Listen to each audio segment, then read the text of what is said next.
difference between masking fluid and gum arabic when used with watercolor.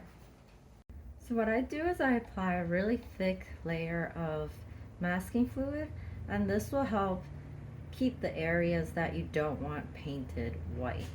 And make sure when you do this, don't let the masking fluid touch the root of your brush, because the masking fluid will get stuck in between the hairs and it'll be really difficult to wash out.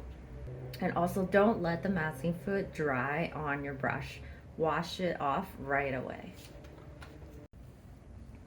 Now let's add a thick layer of gum arabic to this side.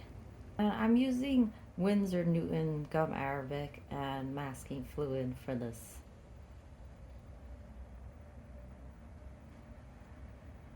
Gum arabic does a similar thing to masking fluid, except instead of a very hard edge, it creates a softer edge. And you'll see in a bit. Let that completely dry before painting.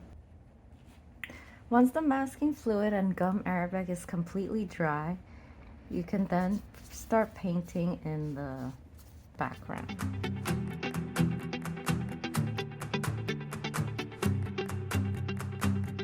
Before I show you how to remove the masking fluid and gum arabic, don't forget to like, comment, and subscribe. And I have a new Patreon at patreon.com/biomimiart, and there'll be a link in the description below. For the masking fluid, you have to wait until the paint is completely dry. For the gum arabic, it's optional if you want to wait for it to dry before removing it. And I just take a wet brush here and dab at it,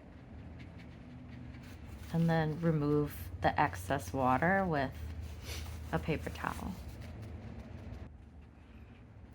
Now that it's dry, you can just use your fingers and peel off the masking fluid.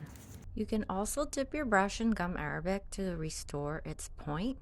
You can also mix a little bit in with your watercolor to get a glossy finish. Thank you so much for watching. If you like this video, I have more art tutorials. You can subscribe, or you can support me on Patreon to get early access to tutorials. Thanks again, and have fun and make art.